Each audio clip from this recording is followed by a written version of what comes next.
Hello, my name is Grant Polychronis, and welcome to What Scots Watch. And I'm Bradford Bonsek. This week we're going to do a little flashback earlier this year in our new movie theme.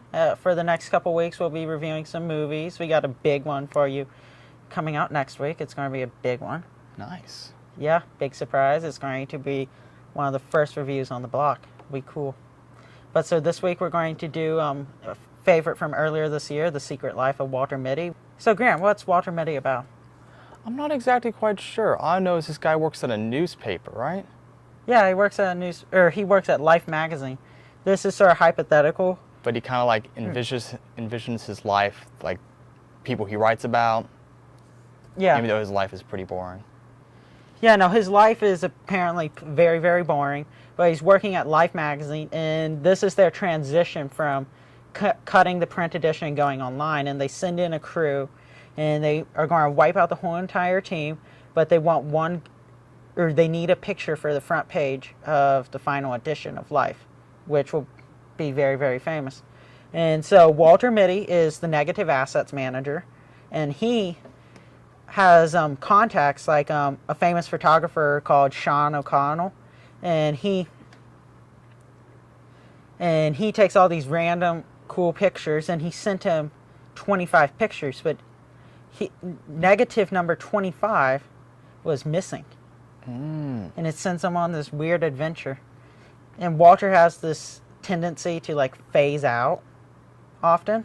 So like you'll just be sitting there talking to him or walking down the aisle at the grocery store, and then he sort of phases out. Just completely daydreams. Yep, he's out. He muses, as we call, from vocabulary words from this week in Nice. English 1 for AP. Those are the days. Yeah. So let's go more into Walter Mitty's life.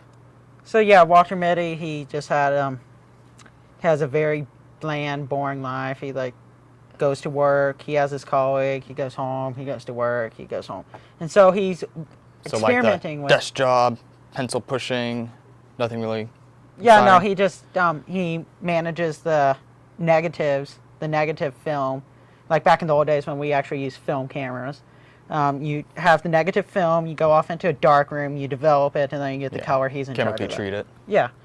So, and he's experimenting with online dating on eHarmony.com. Ah. And he doesn't really know how to use a That doesn't computer, work. so he calls up their support line. And he's trying to figure out how to get with this girl who's in his office. Her name's Cheryl.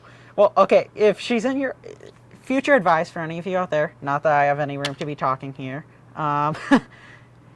if Don't date people that you work with. So this guy's very inexperienced with technology, or well, just modern with life technology. No, just life in general. it True. seems. Yeah, life in general. So he's gonna get a huge culture shock. Yeah, very huge. So what does he do about missing that negative? So he goes off on an adventure. Adventure. He packs up his bags and he goes to where they reportedly last saw him, where his team tracked him down to, which was Greenland. Haha. And so in Greenland, the eHarmony guy calls. This eHarmony guy has been calling a lot, like he'll call through various points of the adventure, going like, so hey, you want to continue updating your profile? Going, no man, I'm sorry, I'm in Greenland, just got thrown off a helicopter. He's going, oh, the ladies are going to dig that. Greenland just got thrown off a helicopter. Yeah, dude, you got a really wicked imagination. What the eHarmony guy's thinking. Walter, who's not the most social person, thinks he's being serious. When the eHarmony guy is thinking, oh, this guy's whack, just making up stuff. Oh, I'm running from an erupting volcano in Iceland, which he does after finding out that Sean is no longer in Greenland. He goes to Iceland. So this is like traveling the world. Yes, for a picture, one picture. Wow, one picture. And so in Iceland, Well, that definitely gives you a lot of stories to talk about. yeah. You know, I lost a negative the other day, so you know, I just went around the world. No big deal. Yeah, no. Volcanoes.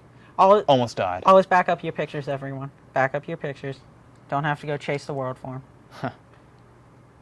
No, but So what is like the main conflict is just him trying to find him trying to this guy. get the picture and trying to So you'd cope say with the that fact he- that he's going to be laid off because they're shutting the print business. And if they're shutting the print business, why do you need a print negative assets photo guy? If you're a website, you're just going to be taking pictures on your phone digitally. That's true. So or unless you want to scan. That's not gonna happen. Yeah, that's ridiculous. Waste of Well, time. maybe. It loses the charm of a print thing once you rescan it into a computer. Yeah. I think. But so So he just kind of. keeps chasing him. So he eventually ends up in Afghanistan, chasing him, and he finds him. He's going, "You chased the world for me?" He's going, "Yeah, I need that negative." He's going, "I don't have it anymore. I don't make doubles of my stuff. You have it. I gave it to you." And he's going, "Oh my god." So yeah. So the adventure. So when we get back to when he tries coming back to the U.S. after his long adventure, guess what happens? He gets arrested. Ha! Yeah, this is just the classic turn on a story. Let's go take some So he gets- random guy and arrest him So he gets pretty much tra- screwed over for traveling time through after time after time. Oh my god. So he's at LAX and he gets arrested for traveling through parts of the Middle East which have a no-fly ban. Going, "How did you get to Afghanistan?" And going, "Oh, I flew through Yemen." And going, they arrest him and they're going, "Do you have someone to verify your identity?" And guess who that person is in Los Angeles? I don't know. Mr. eHarmony. Ha! Oh, hey, dude, you want to continue working on your profile? No, can you come bail me out a day? Sure. Ah. And then so he thinks this guy is some like cool guy, but he's very like this shortish, fattish guy. Who's the But now he's gained all this life experience, and yeah. that's cool. And of course, as with any movie, it's always about the girl. And we'll leave that for you guys to find out. I guess I have some kind of conflict with. Yeah. That's good. So could you find this on Netflix? It is on Netflix for DVDs. I'm sure you can find it other places on the internet. What are we going to do next week? Well, we actually have special clearance to go see a movie 2 days before it actually comes out. So we will have. So that means we get to have a review out the day Yeah. it comes out, Yeah, that would be nice, wouldn't it? just like the professionals do. Yeah. Be cool. Don't know if any of you have seen the previews for Ouija, Ouija, like the board the game. Ouija board, which is very interesting fact. My mom actually had one of those when she was a kid, but now it's some demented movie. Yeah, Well, we'll just find out how demented it is. and we'll be the first to review this. So if you on Friday when you're deciding, check us out. Tweet us what you think about it if you go see the movie. Yeah. Sounds good. It'll be very cool. Thank you for That's it watching. today. This has been What Scots Scots Watch. Watch. I'm Grant Polychronis. I'm Bradford Bonsek, and be sure to tune in next week for our big episode where we review a brand new thing the day it comes out. Thanks again for watching, everyone. Don't forget to check out our last episode here on the left and click subscribe, and to watch our episode on Friday where we review the movie Ouija.